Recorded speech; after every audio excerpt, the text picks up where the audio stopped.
Habang kami ay nag-scout dito sa Sitio Damilag, mayroong isang babae na nakapagsabi sa amin na sa bahay na ito daw ay mayroong magkakapatid na maaga na ulila sa kanilang mga magulang.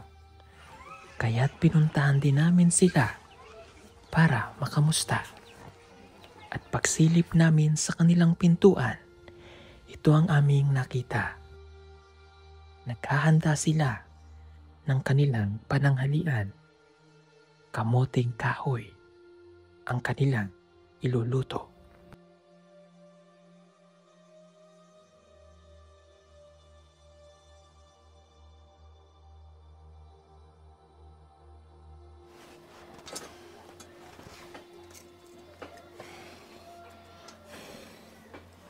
Nakakadurog ng puso. Wala na silang ama at ina. Kamamatay lamang ng kanilang ina nitong Hunyo. Kaya napakasakit nito sa magkakapatid.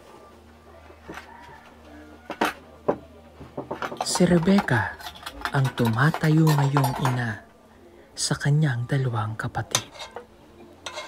Nag-aasikaso ng kanilang pagkain sa araw-araw.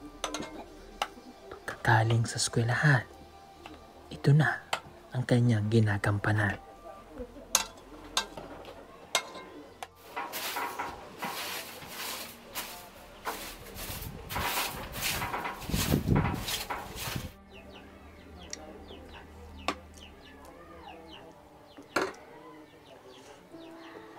Po yung wala tayong mga magulang dahil po wala pong sumusuporta sa atin kapag mag-aral tayo. Yung gusto mong sabihin kay mama at papa? Gusto ko pong sabihin na sana maayos na kayo at hindi niyo kami malilimutan at mahal namin kayo. Ang sakit. At hindi ko napigilan ng aking mga luha sa pagkakataong ito. Paano kaya kinakaya ng mga batang ito ang nangyari sa kanilang pamilya? Mga kababayan, narito po ang kwento ng kanilang buhay.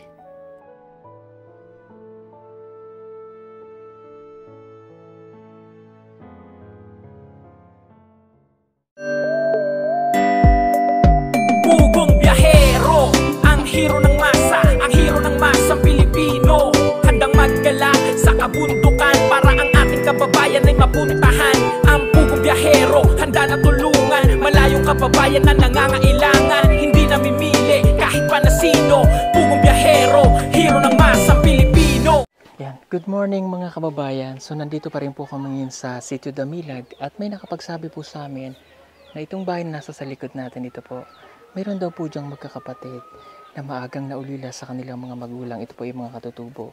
Wala na po silang parents, pero sila po ay nag-aaral. So alamin natin yung buhay po nila, kung paano nila nalalabanan yung gantong buhay, sino nagsusuporta po sa kanila. Tara po.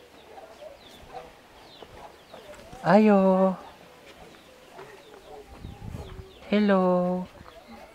Mga bata. Pwede kaming pumasok? Pwede? Sige. Uy, nagluluto pa sila. Hello. Okay. Pwede ko kayong makausap? Sige. Yeah. Anong pagkain nyo? Yung balanghoy? Balanghoy. Ay, mainit. Sorry. Okay, balanghoy po yung pananghalian mo ito? Okay, sige. Kabit ko lang yung mic, ha? Sige. Ito lang. Okay. Sige. Yeah. Anong pangalan mo? Rebecca po. Rebecca? Ilang taong ka na? 14. Grade ano ka na? 9. Okay, grade 9. Ikaw? Anong pangalan? Marila. Ikaw, Bunso? Trixie. Marila? Trixie, ikaw ay si Rebecca. Rebecca. Okay. Tatlo lang kayong magkakapatid? Apat po. Nasaan tong isa? Asa tong isa? Nanarbaho. Nagtatrabaho. Pila edad niya? 18. 18. Okay. Napalitaan namin na wala na kayong nanay? Ang tatay? Wala na po.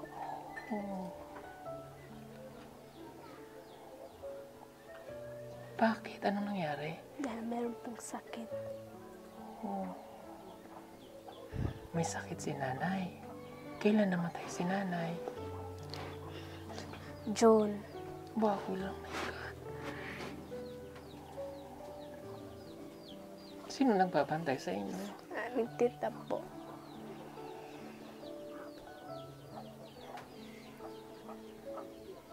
Si tatay, bakit namatay si tatay? Meron din pong sakit.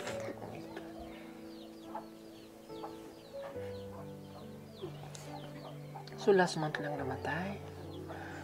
Ano naging sakit ni nanay? Hindi po namin alam.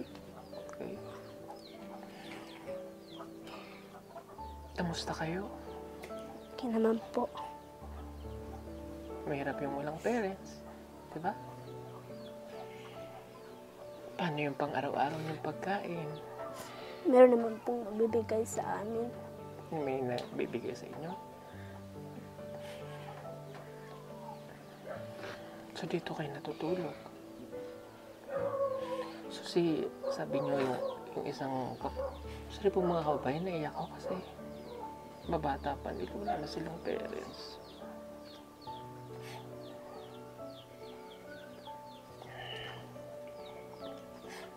Miss nyo na ba yung nanay nyo? Miss nyo na yung nanay nyo? Anong pangalan ni nanay? Marisa Lausan.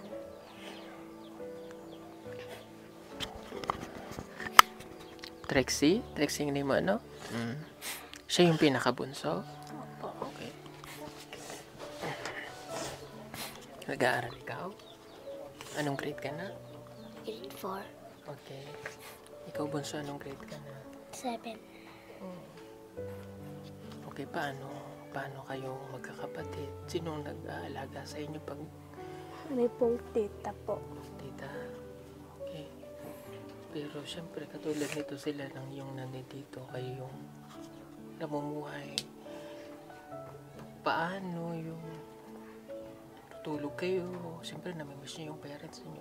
Opo.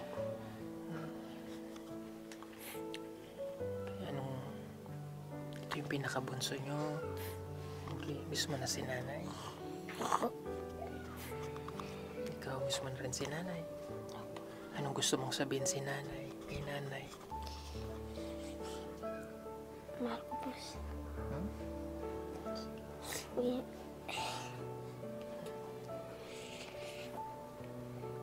Marcos si mama. Oh, masig nanonood si mama ngayon. Anong gusto mong sabihin sa kanya?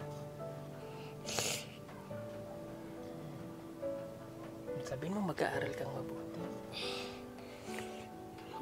Mag-aaral po ako ng mabuti, ma. Ikaw din, ha? Mahal kita, ma. Ikaw. Rebecca, ano gusto mo sabihin kay nanay? Sana po maayos din po sila at hindi po nila kami malilimutan. Okay. Ano yung namimiss na kay nanay? Namimiss ko na po siya dahil sa lambing nila sa amin. At maglalaro kami kasama sila. Okay. Ang galing mo magtagalog. Bakit marunong ka magtagalog? Tinuruan po kami ng aming mga guro. Okay. Rebecca, kamusta yung pag-aaral mo? Okay lamang po. Okay naman. May honor ka ba sa school? Hindi po namin alam. Last year, Hindi po. wala kang honor last year, pero may line of 7 ka. Okay lang yun.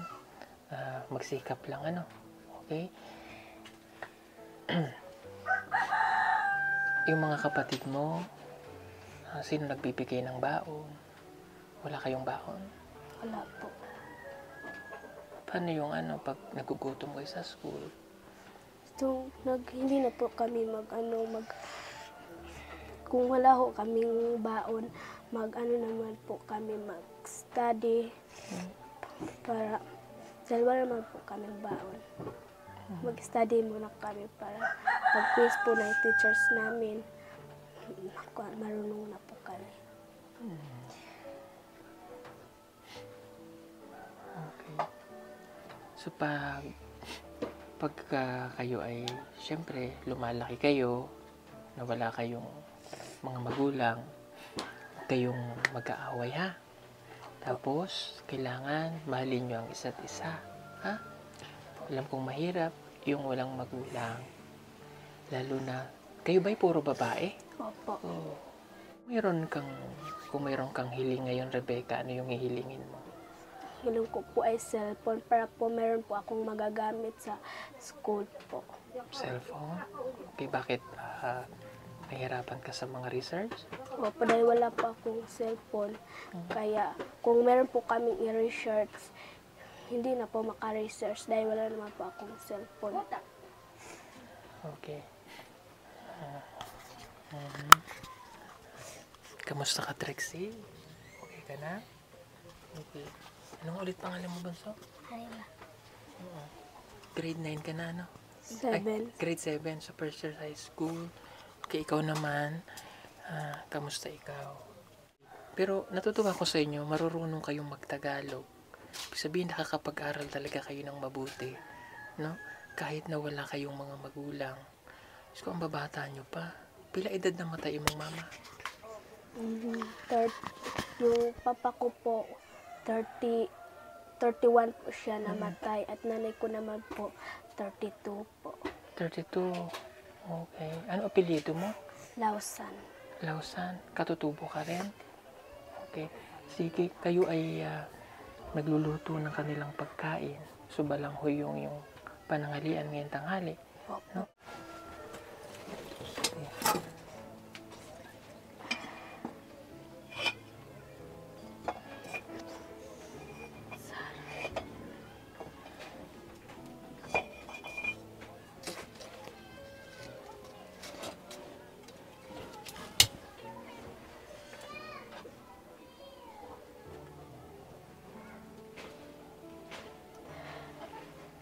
Okay.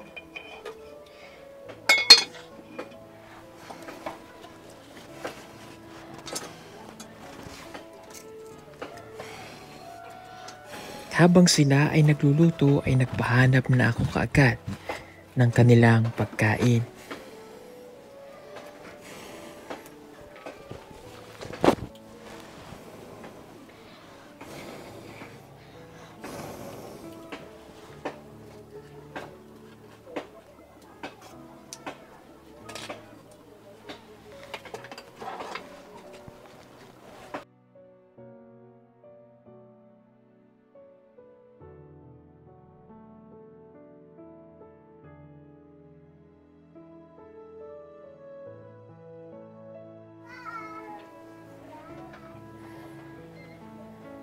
Tarong mo sa eskwela para makatapos mo sa inyong pag-eskwela.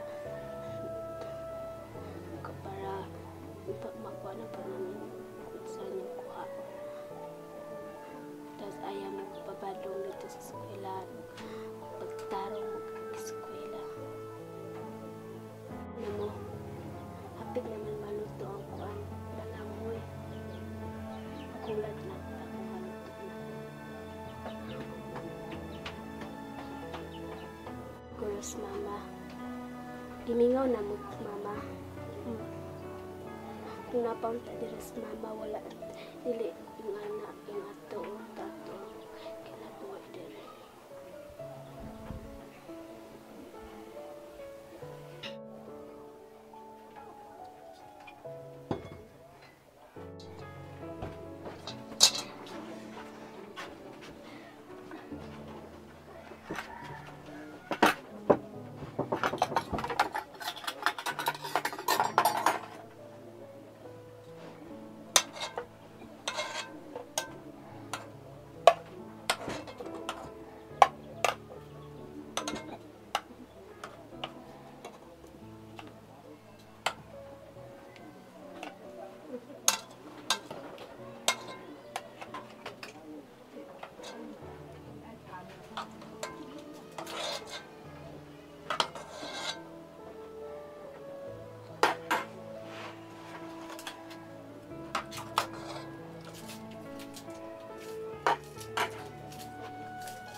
sila po ay kumakain at yung kanila pong pagkain ngayon ay yung kamote tsaka yung balanghoy tsaka yung kamuting laman, no? Wala sila kasing bigas, mga kababayan, no? Okay, itong pagkain nyo na ito ngayong tanghalian, okay na sa inyo? Okay. Sige. Meron akong pinabibili doong ulam para makaabot. Kasi yung pananghalian po ng mga bata, ito pong kamote na binabaltan niya po kanina. Nung buhay sila mama at papa, ano yung pagkain nyo? Bigas po at saka nagbibili din po sila ng mga ulam. Okay. Anong trabaho ni papa dati? Sundalo. Oh, si mama? Wala po. Sa bahay lang. Okay. Alam mo, natutuwa ako sa'yo. Galing mo magtagalog eh, ano? Siya rin, marunong magtagalog. Okay? Nagpapabili lang ako doon ng sudan. Sana makakain din kayo kahit yung bigas para, o kanin, makakain kayo ng kanin, ha? Okay? Alam ko na napakahirap ng ganitong sitwasyon. Yung maaga kong mawalan po ng magulang, napakahirap po. Inom kang tubig. Okay. Yan. Napakahirap po ng ganyan. Lalo pa at mga bata pa po sila. So yung magkakalinga sa bawat isa sa magkakapatid, yung ate nila, ito yung tumatayo mo ng ate. Yung isa po kasi nilang kapatid, nasaan yung isa mong kapatid nagtatrabaho sa Panabo? Okay, hindi na siya nakapag-aral ng... Ano yung natapos ng ate mo? Grade 10 po. Napilitan na siyang magtrabaho para kayo masuportahan? Opo. Okay. Hirap ng ganyan, mga kababayan. No? Sige, nagpapabili lang ako ng ulam, no? Tsaka kanin, ha? Para makakain kayo ng tama. Ilan ang mga uniform ng mga kapatid mo? Isa lang po. Tigigisa lang kayo. Okay. Anong ginagawa mo sa school kapag wala kang maibili ng project? Wala kang baon? Ano po? Kapag wala naman po akong pasok, pumupunta po ako sa aming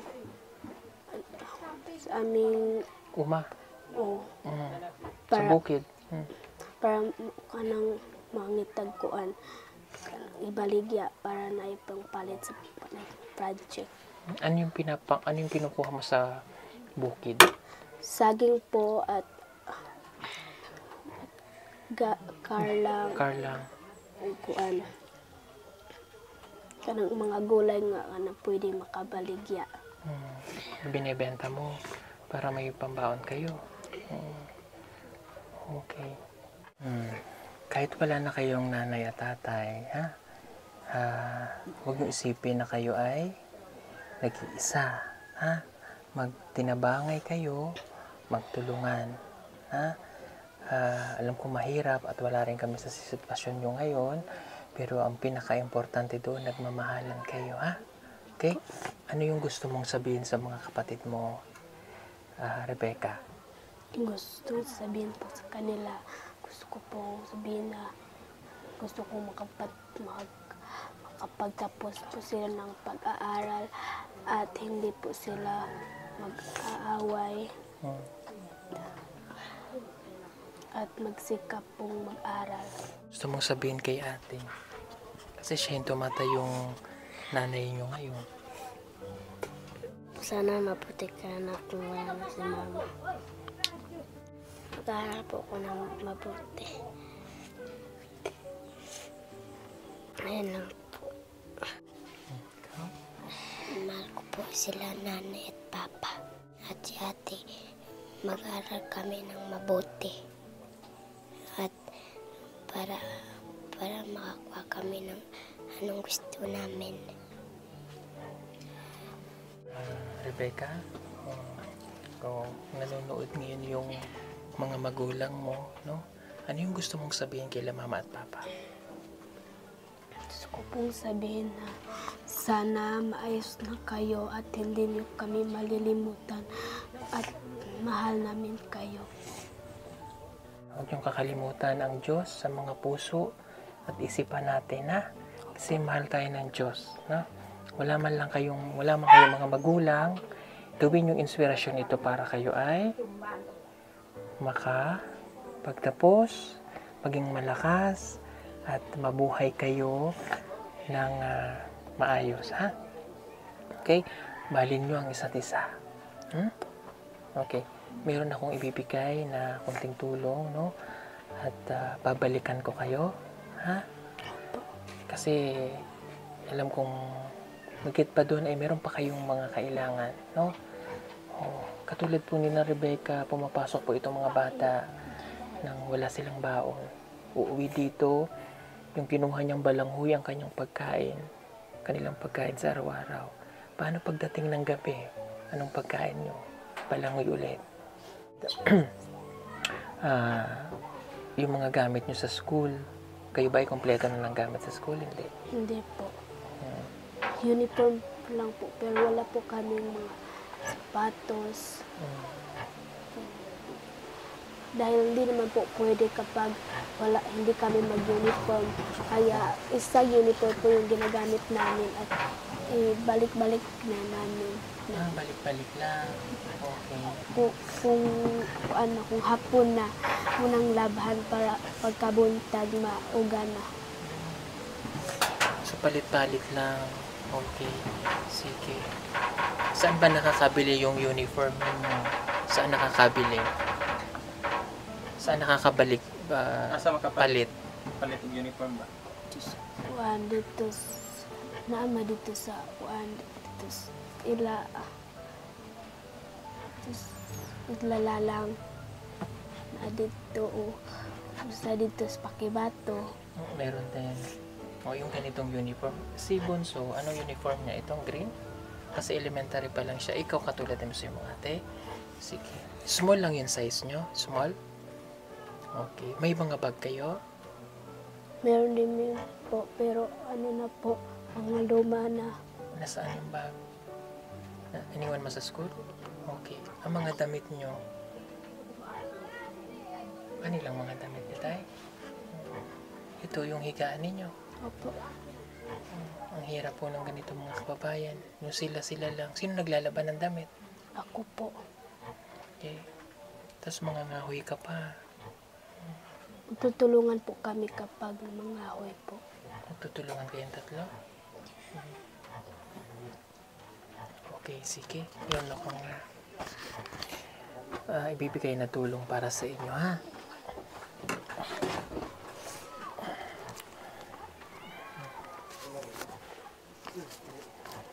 Hawakan mo yung 3,000, tay. Hawakan mo.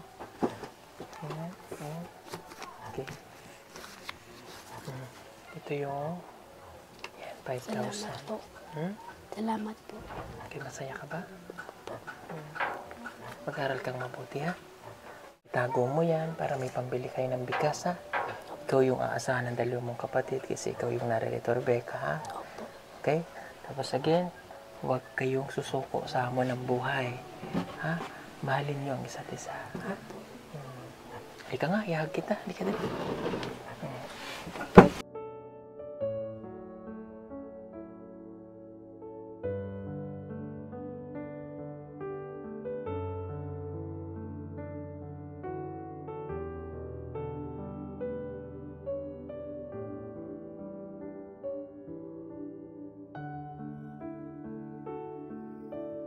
Laban lang kayo sa buhay, ha? Tapos, lagi kayo magpipray. Isipin nyo palagi na may Panginoon at palagi may gagabay sa inyo, ha? Opo. Mahal tayo ng Diyos. Okay? Sige, tapos ito na yung pagkain, ha? Kain muna kayo. Pasensya na po. Late na to kasi nagpabili pa po kami doon. Ayan. Meron din dito para makakain kayo ng masarap. Yeah.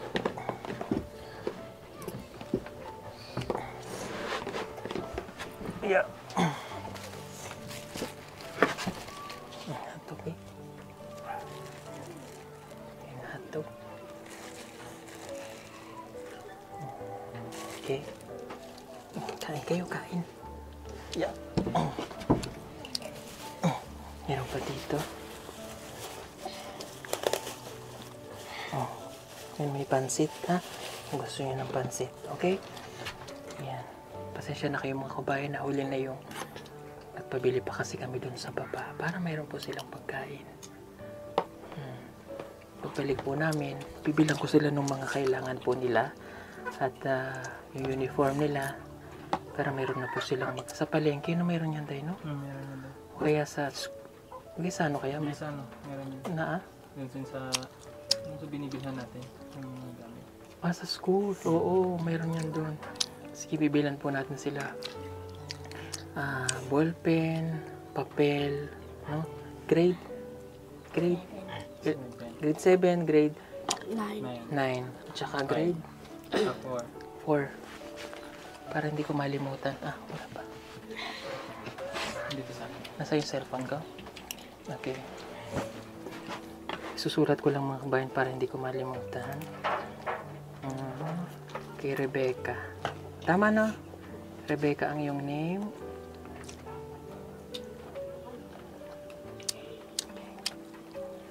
Si Trexie ay grade. Anong grade ka na nga, Trexie? 7. Grade 4 Trixie pala yan. Grade 4 ka, Trexie, no? Okay. Grade 4 si Trexie.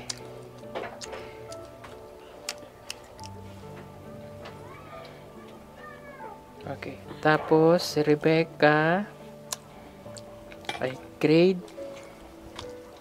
8? 9. Okay, grade 9. Tapos si Marila ay grade 7.